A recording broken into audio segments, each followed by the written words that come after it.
Alright, tag me in guys, it's Spaz, your YWC reality check, and I'm not going to be very popular by the end of this video. I'm almost certain of it. So I'm going to get the positive stuff out of the way first, the more upbeat stuff out of the way first. Number one, the very last video you will see on this channel is a collaboration video on random topics that I did with Johnny Thunder, Angela from the Orton Storm, and NJ from the British Fist. I had an amazingly fun time doing this.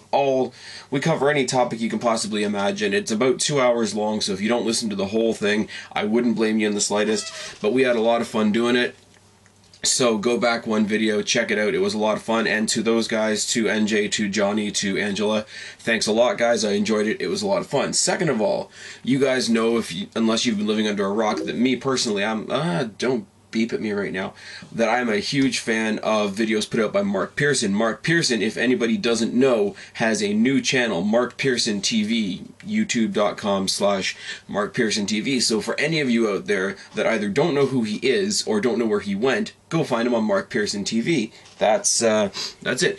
Look up in the top. Look up in the top. It's going to be, I don't even know what the name of this video is going to be called just yet. It's going to be something to the effect of Daniel Bryan fans need to chill the fuck out, or something to that effect. Now, before I get going, because that in itself, that one statement is going to raise the ire, raise the backup of every single Daniel Bryan fan out there. One thing I want to put out there right away, because there's a couple people that are going to make rampant assumptions.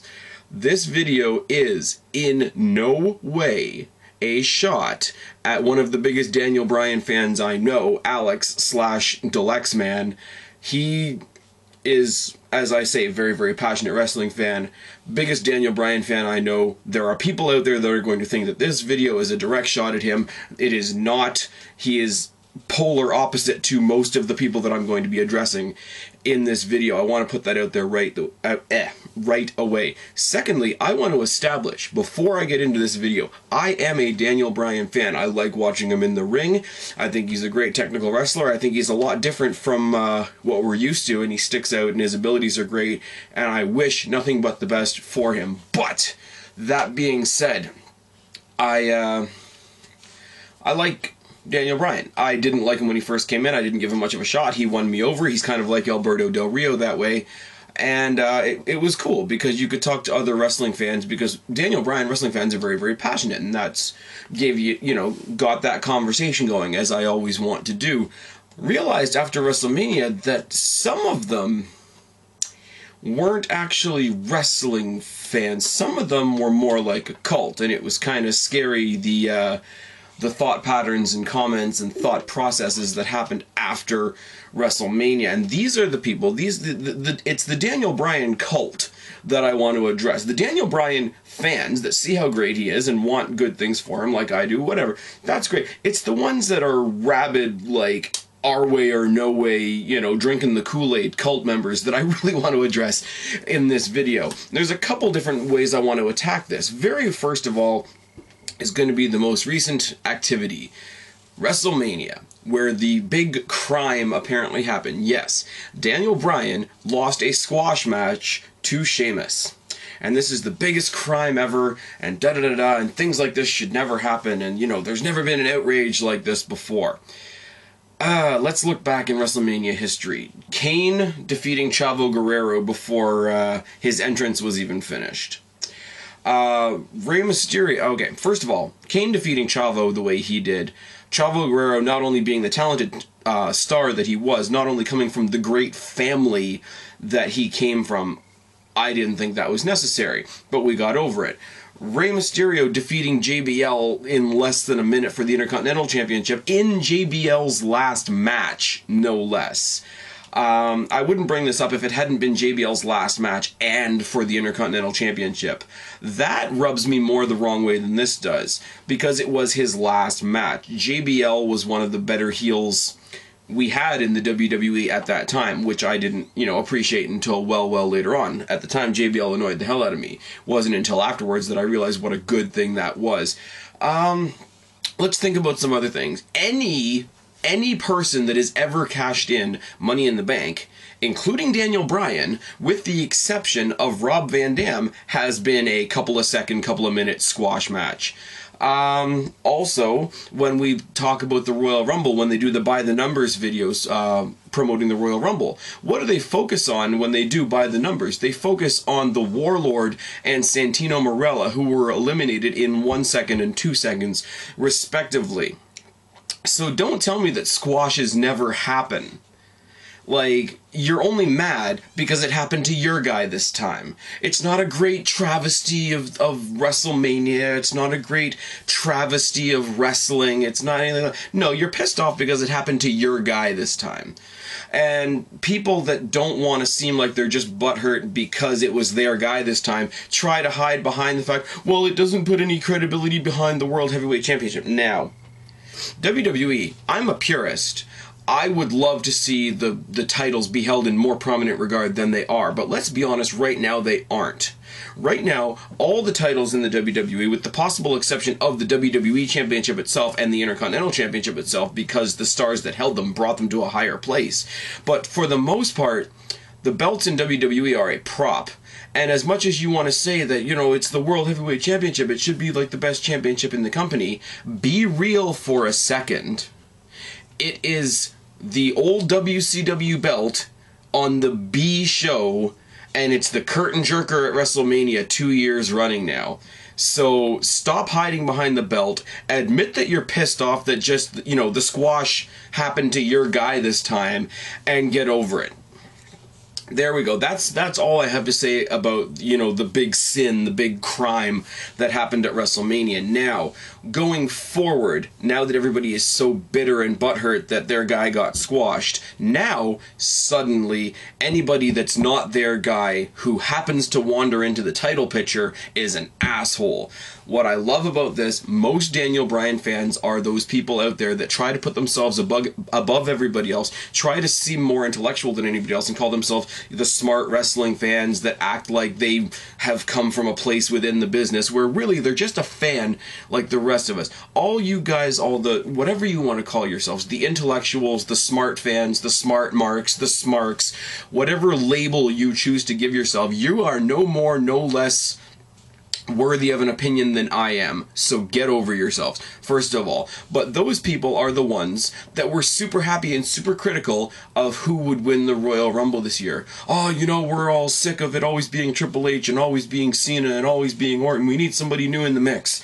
And everybody went nuts and everybody went ballistic, including me, when Sheamus won, because it was somebody new getting that big rocket tied to their ass and sending them to the moon, which is a great and wonderful thing. But no, now that Bryan's been squashed and it happened to be Sheamus on the other side of the ring, oh, Sheamus is shit. We can already tell right now Sheamus is going to be a weak champion. I can't believe him as a strong anything. Da-da-da-da-da. Bryan is still like 100 times better than Sheamus. You know, Sheamus is a weak champion. Sheamus is going to be a weak champion, and I have all these facts that'll back it up. Now, let me say something to you right here, right now. If you want to talk about championships, championship reigns, and championship acquisition victories, like, you know, the moment where you won your title for a second, let's line up how Bryan won his title versus how Sheamus won his title for a second. And these are just pinpoint facts. These are not, this is not open for debate. This is not, you know, oh, I thought this was cool, or I thought this was this. These are facts.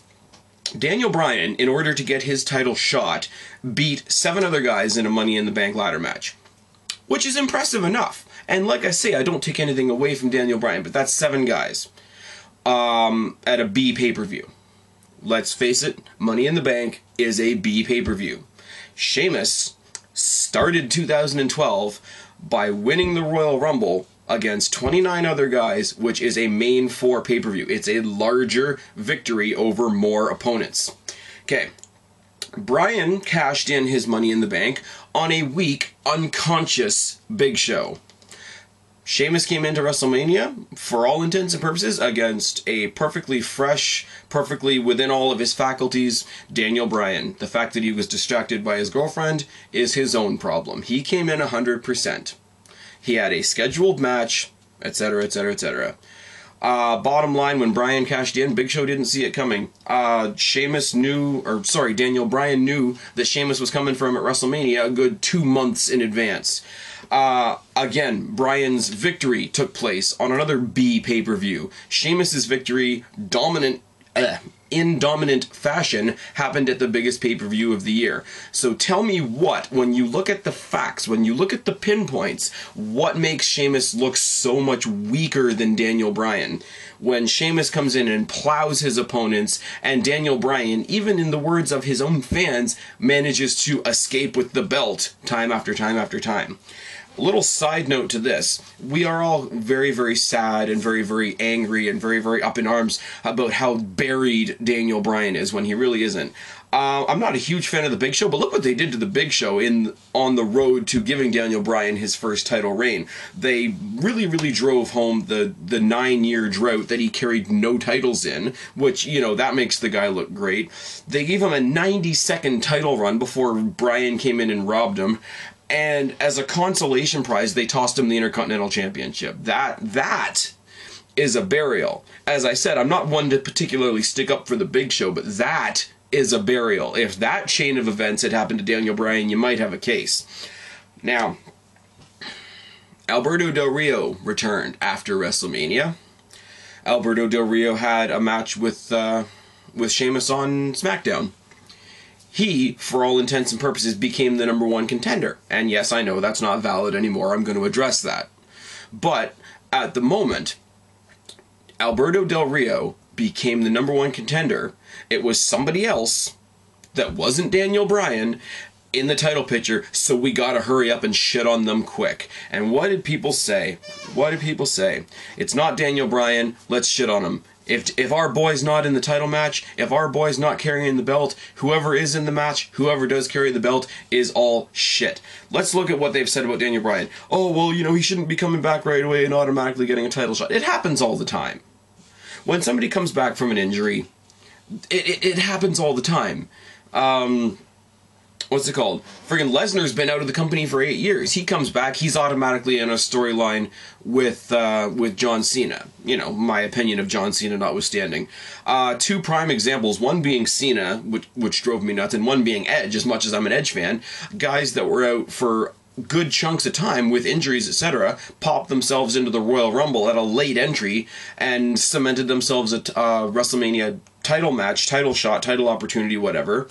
Almost immediately upon their return. Jericho came back and immediately, or almost immediately, was put in the story that he's in now with CM Punk, which is going amazingly. Alberto Del Rio coming in and inserting himself back in the title picture when he is a former WWE champion isn't that far-fetched. Now add into that the fact that he's a heel, his boss is a heel, they're collaborating, it's sort of Sheamus versus the system, and it makes sense. All these reasons that it makes sense for Alberto Del Rio to get in the title picture are totally ignored by anybody that is on that Daniel Bryan or bust wavelength. Now, his match, you know, and they pull out all kinds of criticisms about Alberto Del Rio out of the blue because they have to build a case why their guy should be in and Alberto Del Rio should be in the unemployment line, which is not cool. I don't even say Cena should be in the unemployment line, and you guys know my opinion of him. Oh, he's got an annoying and repetitive match type. A, I don't think that's true, but B, he's a heel. What he does from the time he enters that ring to the time he exits the ring is supposed to annoy you.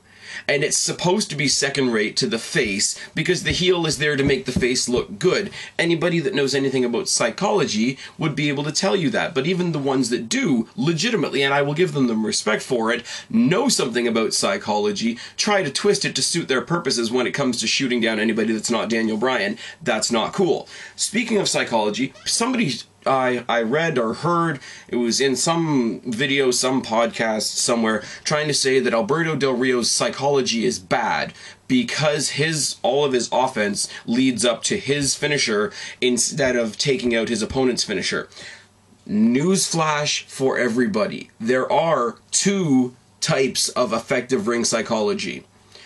One is to attack your opponent's finisher, the other is to set up your own. If I'm fighting the Big Show, if I have a leg submission as my finisher, let's just say that as an example, and I'm facing the Big Show. One of the Big Show's finishers is the chokeslam, for which he needs his arm.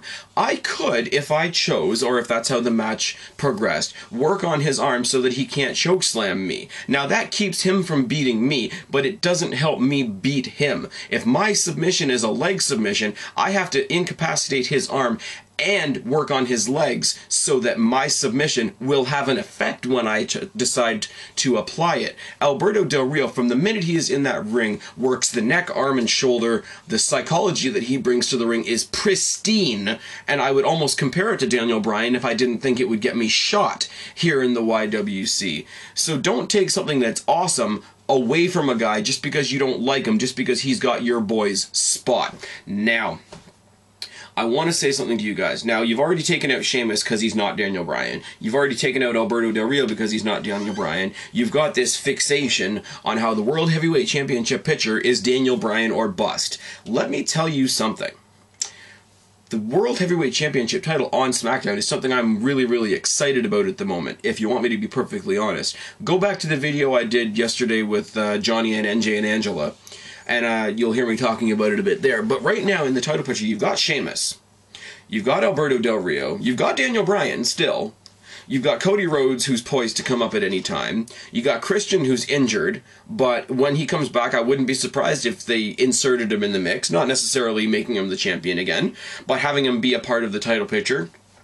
You've got Rey Mysterio, who's coming back, and we don't know whether he's going to go to Raw or SmackDown.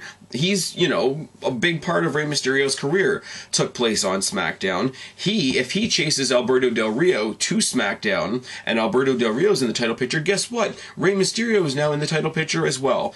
Also, you've got Orton, who, although he's been spending most of his time helping out the mid-card, etc., etc., etc., at any point he chooses, can hop back into that main event title picture, and I will not complain because he has earned it, whether you like it or not. You've got Mark Henry and Big Show still waiting in the wings because they've proven themselves as World Heavyweight title contenders, and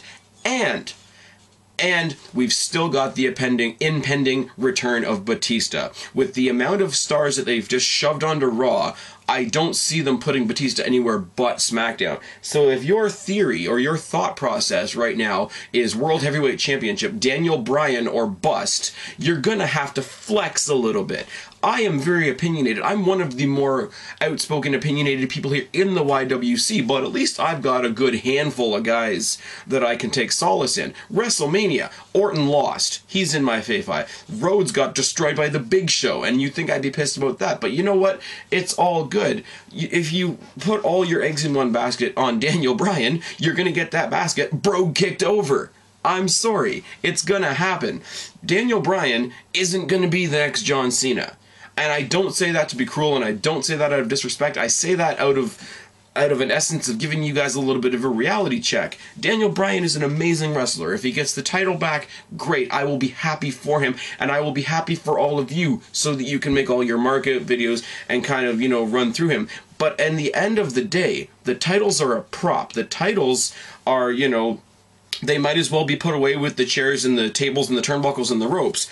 They tossed Daniel Bryan the World Heavyweight Championship so you guys could all be little golems and live through Daniel Bryan and say, oh, we has the precious. And now that we don't have the precious anymore, everybody's gonna bitch. Daniel Bryan still has a prominent spot. And wake up, Daniel Bryan gets his rematch at Extreme Rules, which makes absolutely no sense after we just established Alberto Del Rio as the new #1 contender. So WWE is bending common sense to give you what you want. So please, for the love of God and the love of your own sanity, please, please, chill the fuck out.